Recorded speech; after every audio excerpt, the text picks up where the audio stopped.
یحییٰ بن یحییٰ تمیمی اور ابو بکر بن ابی شیبہ نے کہا ہمیں ابو احوص نے حدیث بیان کی، انہوں نے ابو اسحاق سے، انہوں نے موسیٰ بن طلحہ سے، اور انہوں نے حضرت ابو ایوب رضی اللہ عنہ سے روایت کی۔ انہوں نے کہا ایک آدمی نبی صلی اللہ علیہ وآلہ وسلم کے پاس آیا اور پوچھا مجھے کوئی ایسا کام بتائیے جس پر میں عمل کروں تو وہ مجھے جنت کے قریب اور آگ سے دور کر دے۔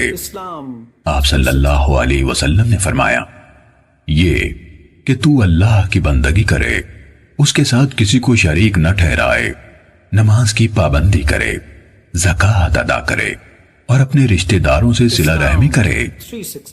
جب وہ پیٹھ پھیر کر چل دیا تو رسول اللہ صلی اللہ علیہ وسلم نے فرمایا اگر اس نے ان چیزوں کی پابندی کی جن کا اسے حکم دیا گیا ہے تو جنت میں داخل ہوگا۔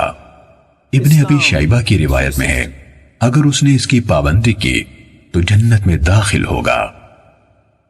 صحیح مسلم حدیث نمبر 106۔